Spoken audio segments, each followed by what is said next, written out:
Қазір мен мінекей 63 екен көкірегін айналасы. Значит, бұл 62, 63, 64 размер кие береді. Мен әзір осы размермен салып көрсетемін. Өздеріңізге үлкен болса, үлкен размерді қойып, тура менікі сияқты шығарасыздар. Міне бірінші, міне матамыздың ең бас жағына мойын саламыз. Мойыны 20-5. Неге жазып қоямыз? 20-5. Оны екіге бөлеміз. Міне 20-5-ті аламыз. Міне 25 деген мына 21 мен екеуінің ортасы ғой. Міне соның ортасын бүйтіп сантиметрмен алып, осылай бүктейміз да, осы жерге саламыз. Міне ол мына жерге келді. Енді барлық адамдарға қай размер болса да алдын 8 сантиметр аламыз. Кез келген кішкентайларға да, үлкендерге де. Міне енді бұны бүйтіп қосамыз. Міне қосып алдық. Енді иығын саламыз. Шипы деген ширина плеч деген сөз. Бізде 13 сантиметр. Міне 11, 12, 13. Осы тұстан екен. Осы тұстан мен 4 сантиметр түсіремін. Міне 4 сантиметр. Міне көріп тұрсыздар. Мерге бүйтіп белгілеп аламын. Енді осы белгімді былай қарай қосамын. Міне қосып алдым. Значит, менің иығым 13 сантиметр. Міне 13 мынау болды. Мына екі аралық 4. Енді осы жерден төмен қарай түсіріп, біз көкіректің айналасын табамыз. Ол үшін үлкен размерлерге біз 20 сантиметр, 21, 22 ала бересіздер. Мен әзір бұл кәжекей екен 22 қып алып отырмын. Неге дейсіздер ма? Өйткені кәжекейдің ішінен көйлек киеді. Қолтығының асты кеңдеу болғаны дұрыс болады. Көйлек болса, онда 20 қып ала беруге де болады. Міне енді мен былай сызып аламын. Міне сызып алдық. Мерге жазып қоямын. 22 сантиметр болды. Енді осы 22 сантиметрден біз төмен қарай тізу сызып аламыз. Міне сызып алдым. Енді мынау шығысын өлшеп көрейінші, қанша болды екен. Бізде 44. 44. Ой, 44 дедің ғой. Міне 22 болды. 22 деген, значит, 44 сантиметр болып тұр. Шығысы деген мына жеріміз ғой. Шығысы. Бұл жерде менікі 44 шықты. 44-ті екіге бөліп салдым. Неге де жазып қояйын. 44 арты 46 болды. Енді мына тұстан, қақ ортасынан 3 сантиметр аламыз. Оны осылай салам. Сөйтіп осы жерден бүйтіп, неға қосамыз. Енді мына жерге, мына жер 3 сантиметр жаңа көрсеттім. Мынаны оғы дейді. Оғы. Емшегіне 3-ті қосамыз, екіге бүктеп бөлеміз. 63-ке біз 3 сантиметрді қосып, оны сантиметрмен бөліп тастаймыз. Мінекей 63, мен 63. Міне сантиметрімді әкелдім. Бүйтіп бөлдім. Міне мына жерге келді ол. Міне мойны, иығы шықты. Иығы 13 болды. Мына жерден көкірегін айналасын алдық, акрос груди дейді. Енді бізге дпсы 48 деп тұр. Дпсыны аламыз. Міне мойын ұшынан дпсы бізде 48. Міне 48 сіздерге анық көрініп тұр ғой. Осы 48-ді біз сызып аламыз. Міне сызып алдым. Мына жерден басталды дпсымыз. Мен әзір басқа немен тере-тере қып сызып қояйын. Міне ең жоғары жақтан басталды бұл.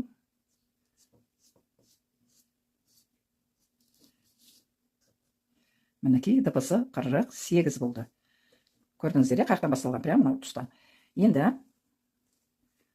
біз талиясын аламыз. Оты дейді. Оты, талия, акрош талия деген сөз.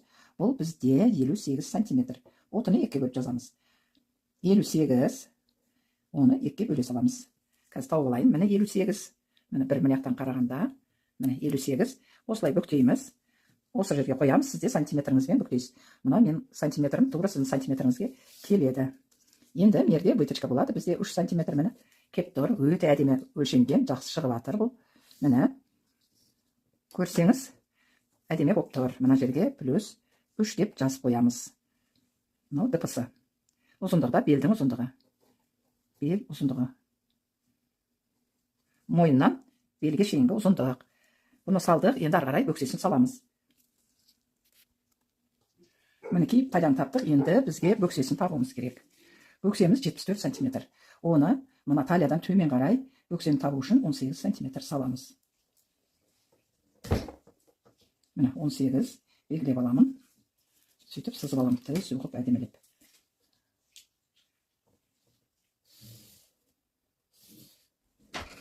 Мерге жазып қоям 18 сантиметр. Барлық размерлерге осылай саласыздар. 18 түсіріп, бұл бөксесі. Оғы акрос бедер дейді, екіге бөліп саласыздар. Менікі 74-те 5 болып тұр. Осыны екіге бөліп саламыз. Міне 74-ті тауып аламын. Міне 74.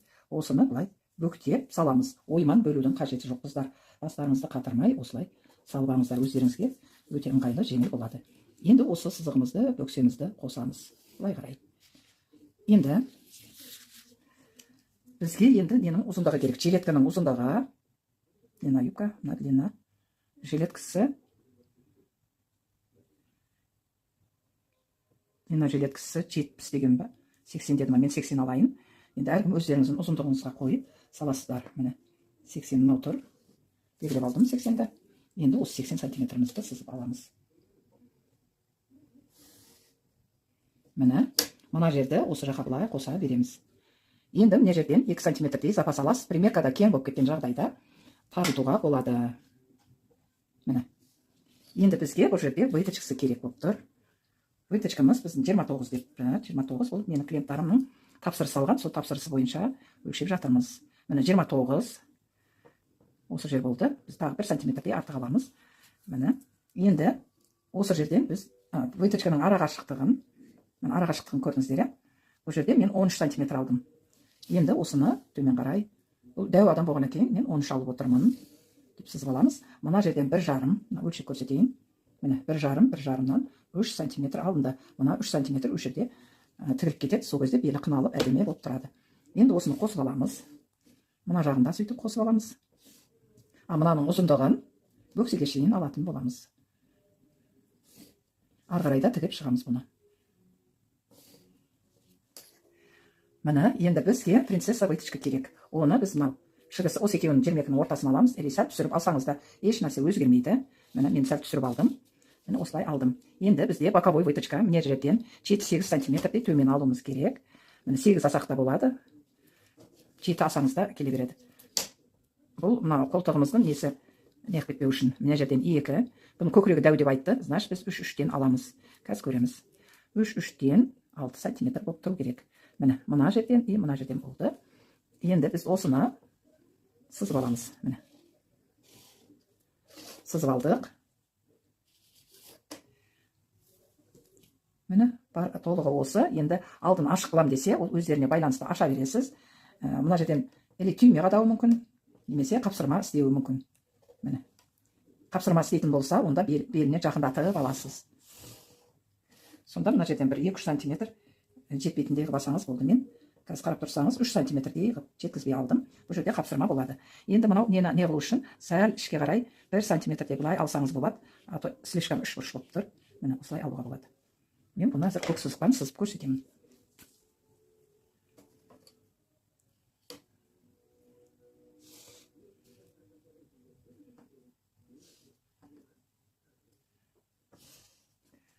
Міне, домалақтау болып тұр. Әтей көрсетейін. Бірінші сіздер мынандай прямой қып сызып аласыздар. Міне тура осылай алып аламыз. Ұзындығын мен 80 алдым. Неге жазып қоям? Ұзындығы, жилетканың ұзындығы 80 сантиметр алдым. Міне мерге шейін, мына басынан, міне көрсеңіз, мына бастан мерге шейін 80 алдым. Енді бұны кесіп көрсетемін.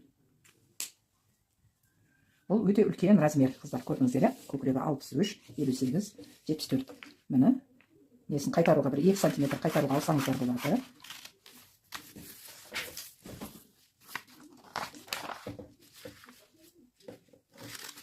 Мынау сіздердің сызықтарыңыз көрініп тұрғаны жақсы. Мына лекалда.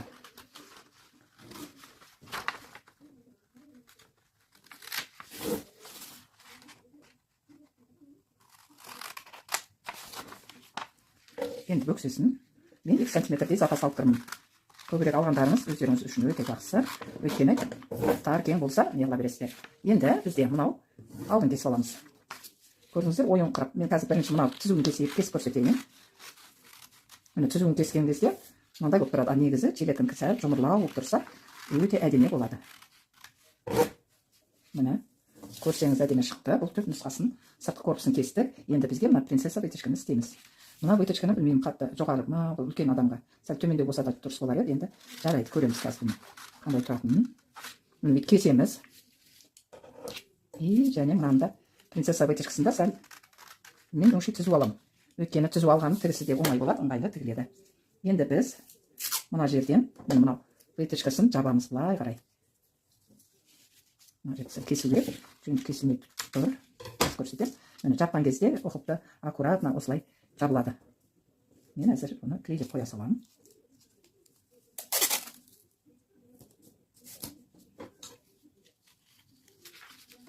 Міне клейлеп алдым.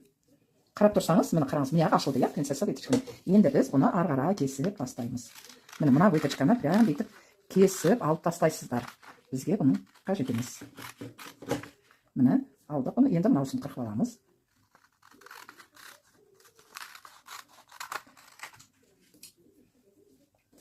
Көрсеңіздер, осылай әдемі шықты. Мына жерді белгілеп отырыңыздар. Обязательно емшегінің ұшын. Емшегіміздің ұшы мынау. Мына жерде мынау. Бұлар совпадение келу керек бүйтіп. Белімен белі, бөксесімен бөксесі келіп тұру керек. Міне осылай кесіп алғаннан кейін, сіздер пішкен кезде мына жерден және 1 сантиметрдей былай кесіп запас алып аласыздар. Мен әзір оны көрсетейін, қалай запас алу керек. Міне қыздар, егер мынаны салатын болсаңыздар, міне мен әзір бүйтіп сызып алайын, сыртқы несін. Үстіп сызып аласыздар сіздерде бірінші маталарыңызға. Енді, міне қараңыз, сызып алдық, енді осы жерден біз запас аламыз. 1 сантиметр запас аласыздар, оны осылай сызып аласыздар. Оны біз мына тіріспен тігеміз сызғанымыздан, мына осылай тұру керек. Мына жері тура үстіп, бұрыш болып. Түсінікті болды деймін. Енді бізге мынаны өлшеп көреміз. Бұнда тура солай, енді мына жағына жетпей тұр. Сіздер жеткізіңкіреп аласыздар.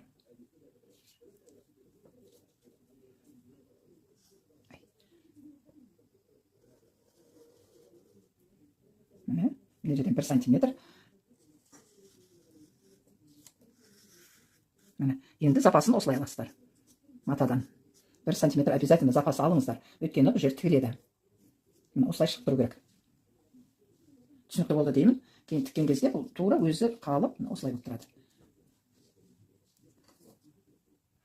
Мұқият қайта-қайта қараңыздар, бұл жерде шілек қиын еш нәрсесі жоқ. Комментария жазыңыздар, түсінікті ма сіздерге мен түсіндіріп атқаным. Мен тек пішуін үйретемін.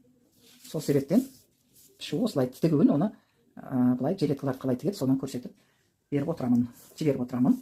Барлық жилеткалар бірдей тігіледі.